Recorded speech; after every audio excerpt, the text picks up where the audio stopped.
We are now officially in week 2 of BP27 with a brand new HOH that I just know is going to piss some of y'all off. I'm personally very excited though because it looks like we're going to be in for another week of fun feeds, and that's what we really want to see, right? Now there is going to be a lot to go over today, including the new HOH's plans for the week and some brand new twists that were just thrown into the game that's definitely going to mess everything up. But before we get into all that, of course, I'm going to ask if you would please hit that subscribe button below if you have not already. If you don't know me yet, hi, my name is Kay, and here on my channel I give regular live feed updates as to what goes on in the Big Brother house day to day. If you are someone who typically only watches the live TV show, I hate to break it to you, but you are missing out on a lot because the TV edit just does not cover everything. A lot of stuff just gets cut out completely or misedited and misrepresented. For example, this may come as a surprise to some of you, but Ashley was never in the shower for 2 hours. She was only in there for 30 minutes, but it was just edited to seem way crazier than it really was. Because of little things like that, that's why I'm here doing what I do. So if you're someone who would like a deeper dive as to what actually goes on the show, this may be the channel for you, and make sure you're subscribed. Now, let's get started.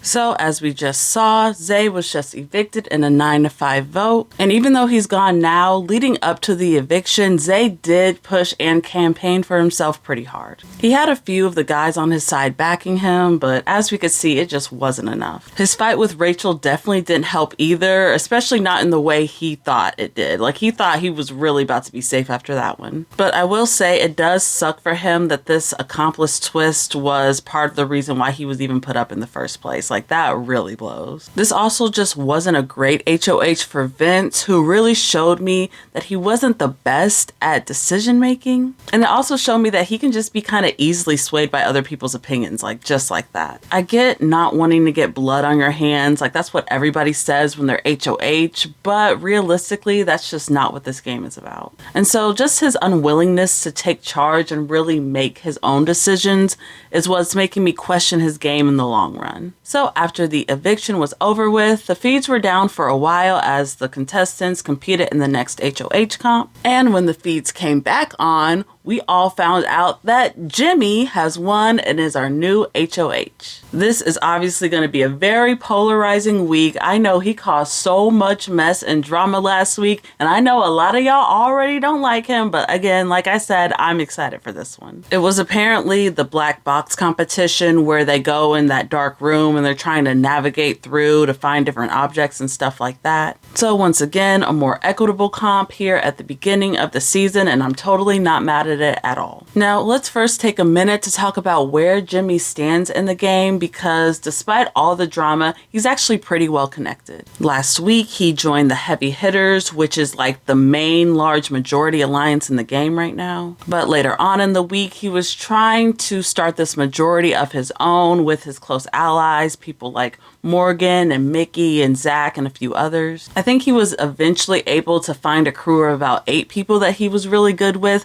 and nothing's really solid yet, but now that Jimmy is in power this week, I'm willing to bet that that alliance will slowly but surely become a lot more legit. Now, he did push a few people away with all of his antics last week, but I don't think it was anything too permanent. So overall, I would say he's in a decent spot socially, but there have been a lot of new twists and advantages just thrown into this game that's going to make his HOH reign a hell of a lot harder. These powers were all up for grabs during the HOH competition, and they have all been claimed. The first winner we have is Mickey, who won a takeover power that sounds like it's very similar to the coup d'etat from season 11. This one is huge. It pretty much gives her the power to secretly overthrow anyone's HOH, but if that person is able to suss out that Mickey is the one holding the power, then the whole thing is canceled. So yeah, the big caveat for this one is that if anybody finds out that Mickey has this power, it's pretty much useless, and she's already told Morgan, so there's that. I can tell someone, but they said that they highly suggest that I don't. Obviously, I trust you, but like they were like, me telling someone could be like very detrimental to my game, basically. Well, you know, I know that you would never share it with anyone, right? But basically, if someone goes over HOH, I can take their HOH from them.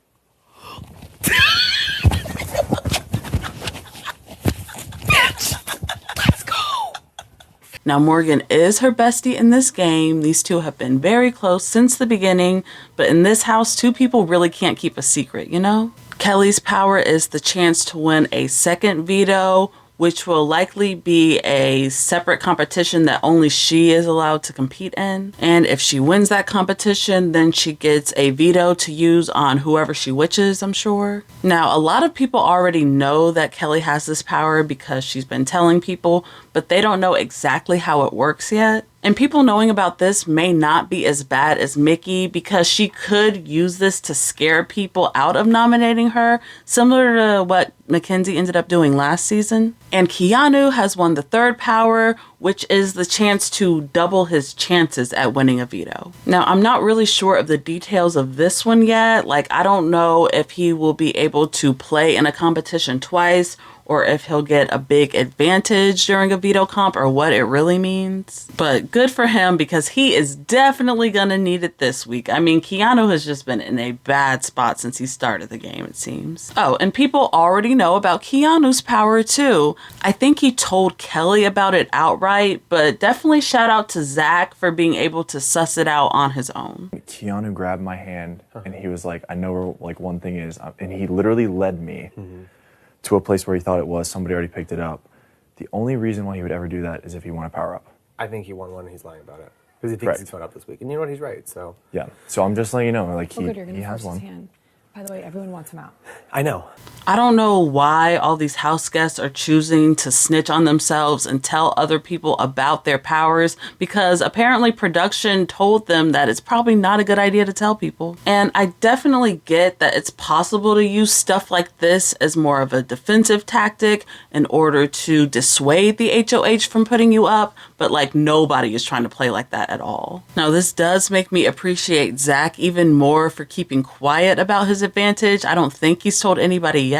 But again, it was probably also easier for Zach to keep it a secret since he won it alone and he won it secretly. Now, I don't mind having maybe one or two twists like this in the game during a whole season, but having 4 at the same time is a lot. Like, it's way too much. That's literally a quarter of the house with powers and advantages right now, and that just usually doesn't happen in this game like that. Twists like this do make it a lot harder for the HOH, which could be interesting and could be a lot of fun, but it also just like complicates the game for everybody, including the audience, and it makes it harder to follow along. Like, theoretically, what would happen if Kelley and Keanu and Zach all wanted to use their advantages this week at the same time? Like, absolute chaos, and probably not even in a fun way. But for now, Jimmy has to deal with the fallout, which really sucks for him, because Keanu and Kelley are both people that he's looking to get out, and they both have powers now. Now, Jimmy knows about Keanu's. I'm not sure if he knows about Kelley's power yet, but in good time, I'm sure somebody would tell him. So when the feeds come back on, Jimmy is already having his one-on-ones, and the first thing we see is him questioning Keanu down. She's definitely So you smart, didn't right? form a 10-person alliance. I did not. You don't know what 7-Eleven I is. felt like I needed to. But you didn't. I felt like I needed to at one point. Yes, because I felt like I was like, well, if they got 7, we need numbers. Right. But that once you and I, that whole little blow up thing happened and you and I spoke, I didn't feel like you guys had like some 7-person alliance or something. Right. Now, as we saw on the show, they were able to patch things up after their argument last week, but of course things are still going to be tense. And since Jimmy has to put 3 people on the block, it's just obvious that Keanu is going to be one of those 3, power or not. On top of that, Keanu is choosing to lie about his vote to evict Amy, which is a rookie mistake in my opinion. It is just so hard to lie about your vote in this game, especially because the vote number is read out loud, and after the eviction, people start talking and running numbers and stuff. It gets really easy to suss out where the missing vote could be. Like, I honestly don't know if I've ever seen anybody successfully lie about who they voted for. Like, I wouldn't be surprised if it's happened sometime in Big Brother history. I just really don't remember because it rarely ever works. And the cat's already out the bag for Keanu. People know he's been lying about his vote, so yeah, it's just not looking good there. Now, Rylie is also lying about his vote to some people, I believe, so I don't know if he's gonna see any real pushback from that right now. But Keanu, yeah, that is definitely Jimmy's main target for the week, and all this lying and stuff is not helping out at all. Now, the other person that Jimmy was looking to put up is Kelley. Now, I think they started off cool, but last week when Kelley was on the block, she became very anti-Jimmy and very anti-Rachel. She told me, she's like, I know who I'm putting up this week, right? Yeah. And then I asked her, I'm like, fine, who are you putting up? She goes, well, I'm not going to say, but I know I would put up Rachel. Yeah. And I'm like, obviously, but I know one of the other two is me, because that's why you wouldn't say it. So I'm putting your ass up, bitch. Like, the fuck? Kelley is also still very much in that underdog outcast position, so unfortunately there's not really going to be anybody else to speak up for her or defend her in the game. He was thinking of throwing Amy up there too, since they also got into a little bit of a squabble last week. Amy had been pushing for Jimmy to go up as the replacement nom, and eventually this got back to Jimmy, and of course he's pissed about it. But since then, they've had multiple talks to sort of patch things up. They're definitely not friends or allies by any means of the word, but Amy is really close with Rachel, and Jimmy also really wants to work closely with Rachel, so that's just how that played out. That is still going to leave one empty spot open, and it looks like Jimmy wants to fill that spot with 1, someone who he's not really close to, and 2, someone who is closer to Kelley and Keanu, and that person is, sadly, Adrian. This is definitely the most random pick, seeing as though Jimmy and Adrian don't really have any beef, but at the same time, they don't really have any relationship or allyship either. If anything, this just seems like a move to keep Kelley and Keanu on the block. So there's a chance that Jimmy could change his mind and pick someone else, but that's just where Jimmy stood at the time of this recording. So nominations have not happened yet, but when they do right now, I wouldn't be surprised if it ends up being Keanu, Kelley, and Adrian on the block. I give a shit about honest people playing an honest game, and I think she's lying to me. I think Keanu's lying to me. She pretty much told me she was putting me out back for the vote. She did. She didn't. She said it in so many words. She goes, a lot of people have been playing a dishonest game. I'm putting all of them up. And also, I'm like, okay. Keanu's been spreading a rumor that there's an all-girls alliance in the house, just so everyone knows. And if Keanu is not able to win the veto with his power, then yikes. I mean, as messy as Jimmy has been, Keanu has way more enemies in this game for literally no reason. I mean, Keanu had Rachel on his side for a hot second, but a few days ago, they had this really bad conversation that seemingly ruined everything. As we saw on the show, Rachel was a huge reason why Keanu was not targeted last week, and she was trying to warn him that Zay had his name in his mouth, but Keanu just thought that she was lying, which is why that whole fight between Rachel and Zay ended up happening in the first place. Child, it is just a mess in here. So that is all I got for y'all today. Of course, I want to know, what do you think of Jimmy's HOH reign? Do you love that he's in power, or do you hate it? Let me know in the comments below. Again, I know that Jimmy is super polarizing, but I personally don't mind watching the crash outs or the crazies play this game, so I am all here for it. And given who's going on the block, I'm sure at least one of those powers are going to get used this week, which will just make things even more exciting on the feeds. Of course, I will be back later, likely on Sunday, to update you all with what's going on with the veto. But until then, bye.